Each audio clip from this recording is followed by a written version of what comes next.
Welcome to South Asia Today, a show that provides you the glimpses of South Asia.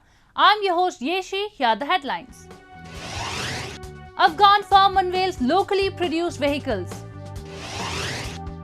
Protests against dams construction intensify in POK. And devotees in India celebrate Harvest Festival of Onam amid pandemic. Let's begin the show. India handed a two-pronged defeat to China this week, while its army humiliated Chinese PLA in a small yet significant confrontation during PLA's provocative attempt to alter the status quo along India's Ladakh border. A ban on over 100 Chinese mobile apps was announced in another incident. The tensions along the border are growing as an unnerved PLA is building its troops and artillery along line of actual control. New Delhi maintains it prefers peace but will go any distance to protect its territorial integrity. We have a report. While these candid pictures captured in past few weeks might hint towards a developing camaraderie between Indian and Chinese troops, the situation is not all okay at the ground. The two sides are ramping up their troops and guns along Ladakh border. The fresh standoff between the Chinese PLA and the Indian army unfolded following China's yet another attempt to intrude into Indian territory to secure advantageous positions. They were preempted and sent back. Some unconfirmed reports even say that PLA suffered casualties. Chinese attempts prove counterproductive as India has now gained control of vantage point in the region. And now, from its leadership to army to media, all have become jittery. The recent incident has exposed China's duplicitous foreign policy regarding its borders. While it has been sending its communist PLA generals to hold talks with their Indian counterparts, its leadership has been constantly hatching nefarious plots. New Delhi says it seeks more sincerity from Beijing as de-escalation and disengagements were discussed in past but were not followed in spirit by Chinese side.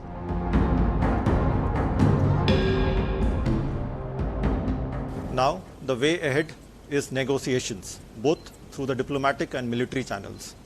The Indian side is firmly committed to resolving all outstanding issues through peaceful dialogue.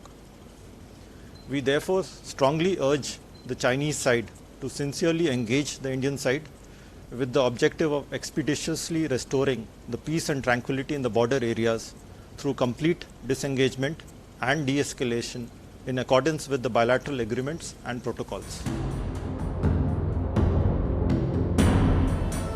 While China's incursion attempts in Ladakh pose a security challenge for India, the locals living in the region say that their life and livelihood has been severely affected due to PLA provocations. The primary source of income for people living in the region is tourism. Both domestic and international tourists travel the place in large numbers to cherish the captivating icy hilltops and serene Pangong Lake.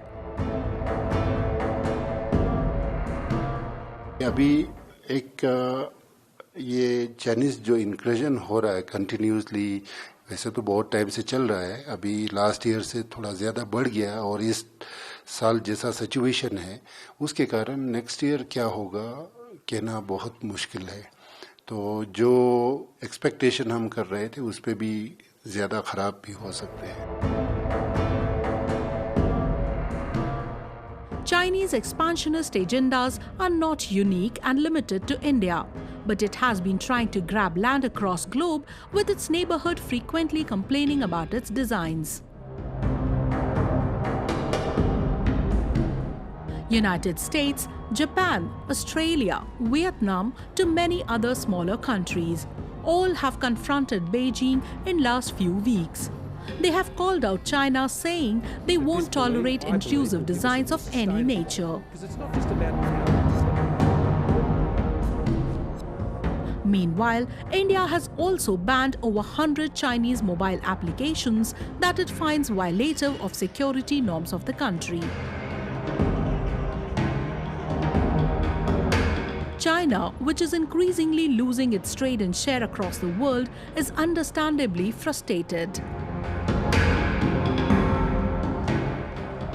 印度方面呢，它宣布要封禁中国一些先进、好用、广受欢迎的应用的程序。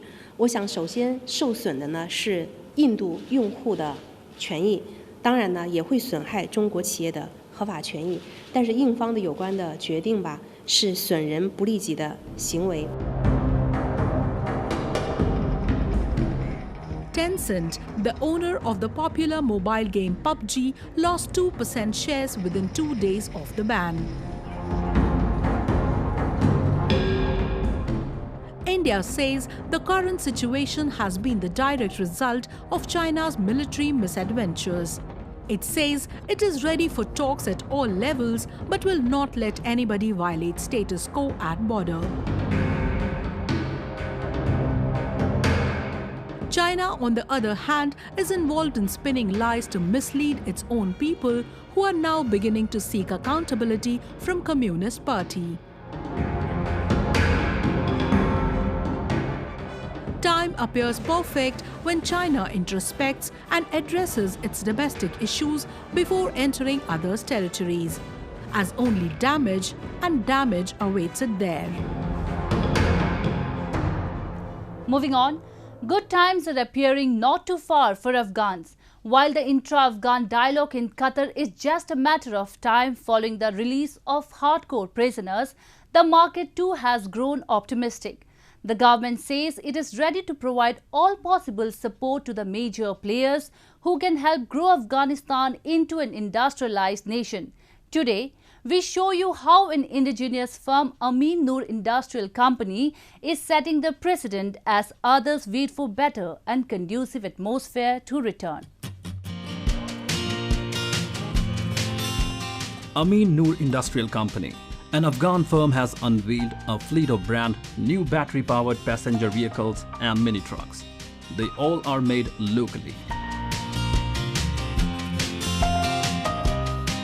With limited foreign mechanical parts, the company has created 11 models. It aspires to be an industrial giant of Afghanistan and has already produced 200 vehicles till date. Some of these vehicles are electric and powered by rechargeable batteries, others by diesel.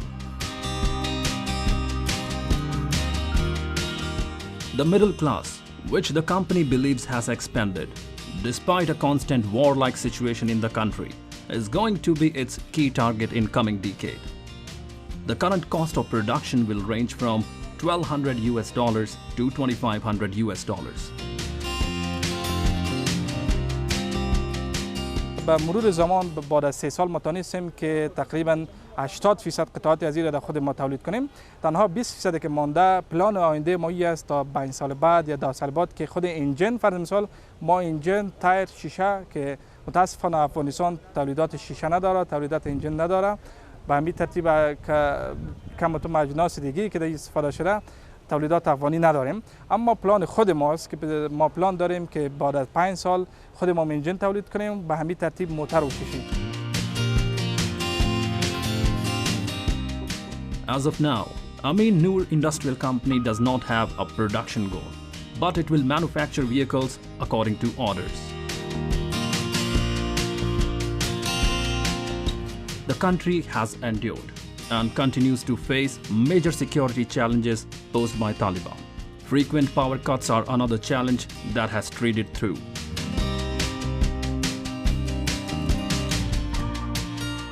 Earlier, President Ashraf Ghani paid a visit to its manufacturing unit.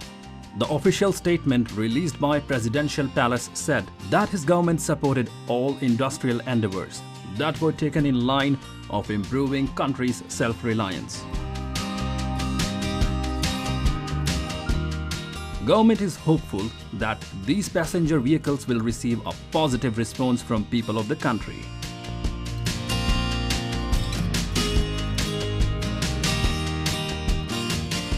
It is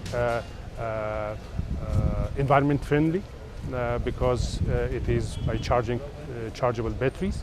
It will be cheaper for the consumers, and in the meantime the overall cost is much cheaper than those products which we import to Afghanistan. So we are confident that the Afghan market will welcome these type of products, not only from Amin Noor companies, but all other investors if they come and invest on quality products.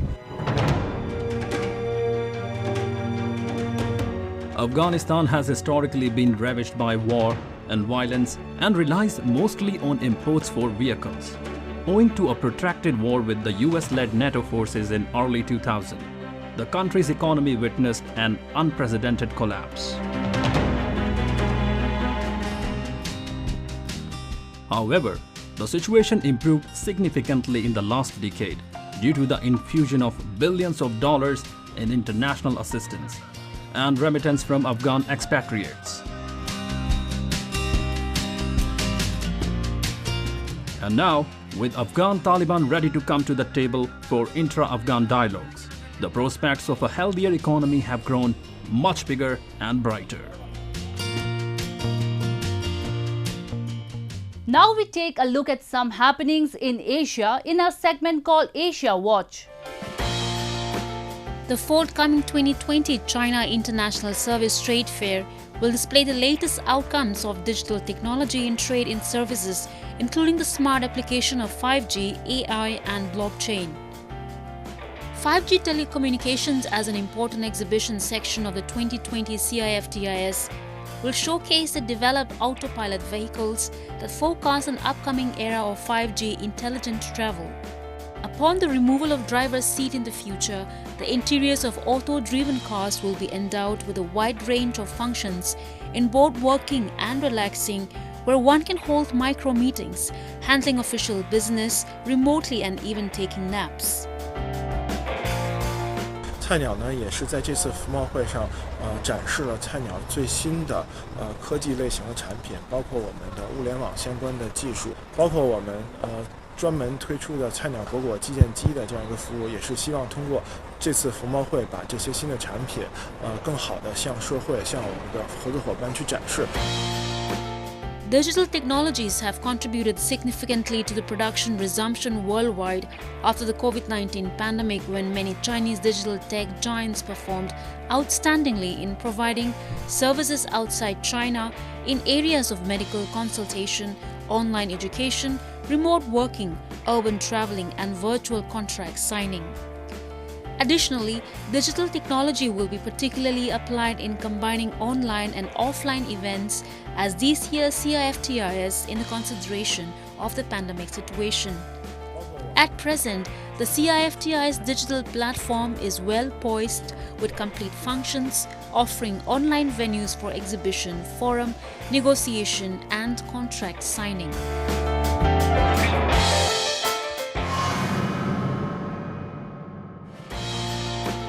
Tokyo 2020 Olympic organizers are hoping that Japanese Prime Minister Shinzo Abe will remain involved in preparations for the rearranged games next year despite his announced resignation due to declining health. Abe had been all but synonymous with Tokyo 2020, heavily involved in the winning bid in 2013 and dressing up as a video game character Super Mario during the closing ceremony of the Rio Games 4 years ago. バッハ会長から 100% 同意するという、答えをいただきました。そして、遅くとも2021年の夏までに東京オリンピック・パラリンピックを開催するということで、合意をいたしました。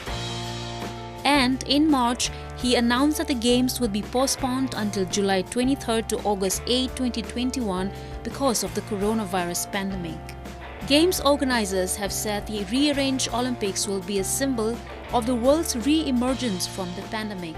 pre-pandemic association with the Games had not been entirely positive for Abe.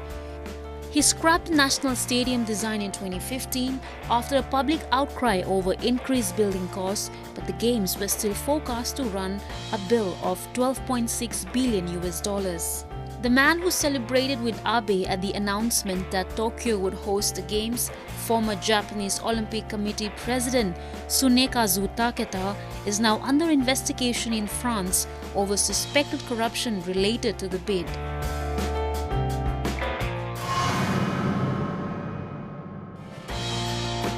As 8 schools reopen after more than 7 months, parents and teachers in the Chinese city of Wuhan echo the message of the local government, saying that while the coronavirus has retreated, no one could afford to let down their guard. The central Chinese city, where the global coronavirus pandemic began, allowed more than 2,800 educational institutions to start with the new term, opening the doors to nearly 1.4 million students for the first time since January. Outside the Willow Road Elementary School in the district of Wuchang, life has returned to a semblance of normality, with one reluctant new pupil screaming at the father to take her home. People carriers clogged the roads, and the school macroeconomy of breakfast stalls and convenience stores was thriving again. While Wuhan's educational institutions are trying to put a tumultuous year behind them, they are still taking special precautions, with all children still subject to regular temperature tests. The government has advised parents to avoid public transport as much as possible. Buses were half empty, with students being driven to class by private car or on electric scooters. Wuhan University, though up and running for more than a week and preparing to accept a new cohort of students, has sealed off its campus to prevent unauthorized outsiders from entering. All university students will be tested before they are allowed back, and those returning from overseas or from high-risk regions of China will be quarantined in campus guest houses for 14 days. The protests against the construction of hydropower projects on the rivers of illegally occupied POK continue to gain prominence, with more people joining in. Pakistan, along with China, has installed a number of development projects in the region, but not a penny of profit or service has ever been given to locals, who are the actual stakeholders of the land and resources, leaving them deprived. Our report.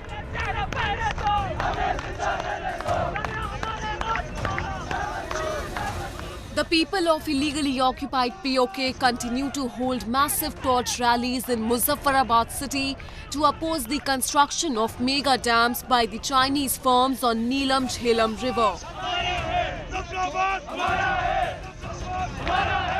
The protesters belonging to Darya Bachao Muzaffarabad Bachao, meaning Save River, Save Muzaffarabad Committee, have been shouting slogans urging Pakistan to roll back the decision of building of these mega projects in their region. They say they will not give in to any political or administrative manipulation and will continue their demonstrations until the construction site is shut with companies gone. They are slamming Pakistan for dealing with China on their resources, and that too without their consent.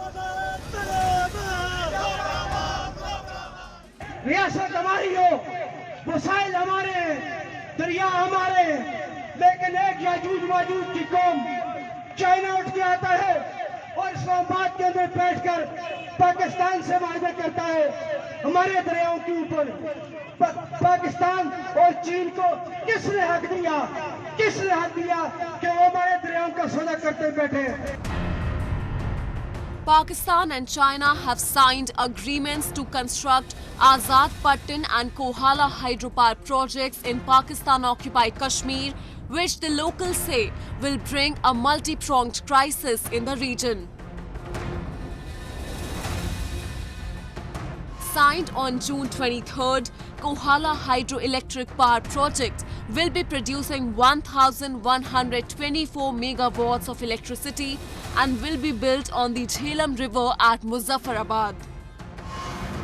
One of the biggest investments of China in POK, this $2.3 billion project is sponsored by China Three Gorges Corporation, International Finance Corporation and Silk Road Fund and is expected to be completed by 2026. While the other project named Azad Patan Hydel Power Project that was signed on July 6, 2020 will produce 700.7 megawatts of electricity. Built on the Jhelum River in Sutnoti district of Pakistan-occupied Kashmir, this $1.54 billion project is sponsored by the China Gezuba Group company and is expected to be completed by 2026. As per the representatives of few local associations, this massive construction of dams by diverting the waters of River Neelam and Jhelum will lead to severe water shortage and significant rise in the temperature, making their life more miserable. सरहद से लेके मुजफ्फराबाद तक एक दरिया तो आपने ख़त्म कर दिया। जब ये दूसरा दरिया भी ख़त्म हो जाएगा तो इस मुजफ्फराबाद के अंदर जो है ज़िंदगी के आसार किस तरह होंगे, यहाँ पे रहना मुश्किल हो जाएगा। Pakistan has been manufacturing lies and floating propagandas regarding the region, but the truth is that people have been leading a life of misery owing to Islamabad's exploitative designs. And now, with China too joining in, the quality of life of people is only going to deteriorate.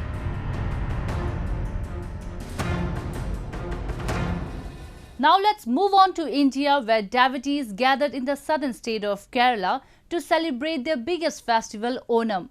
According to Hindu mythology, the festival marks the commemoration of Vaman avatar of Lord Vishnu and the subsequent homecoming of the mythical king Mahabali. Though the festival is observed with fanfare, but this year, due to the coronavirus pandemic, it was celebrated in a lower tone with social distancing norms. Have a look. With the beats of drums, priests and devotees thronged the temple in India's southern state of Kerala to mark the biggest 10-day-long harvest festival, Onam.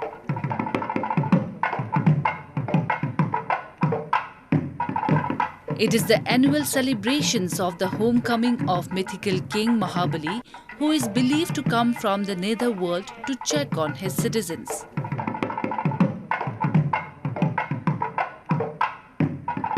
Every year, people who celebrate the harvest festival take holy dip and take out religious processions as they participate in various activities like cultural dances and singing competitions on the occasion.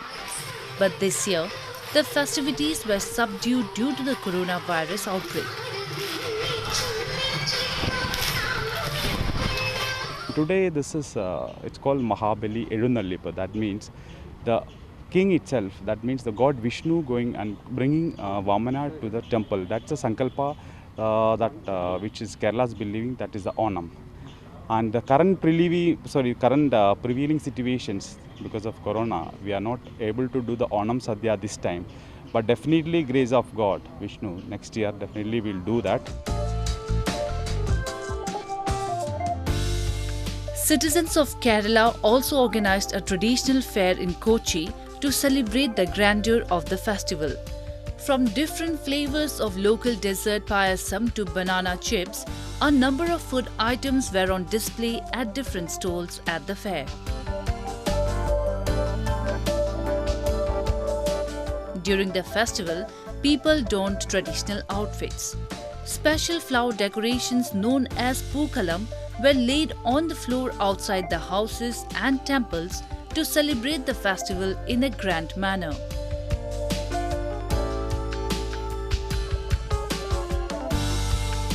One of the major highlights of the festival is the traditional grand feast called Onam Sadhya, that consists of a variety of lip-smacking dishes such as rice, sambar and rasam.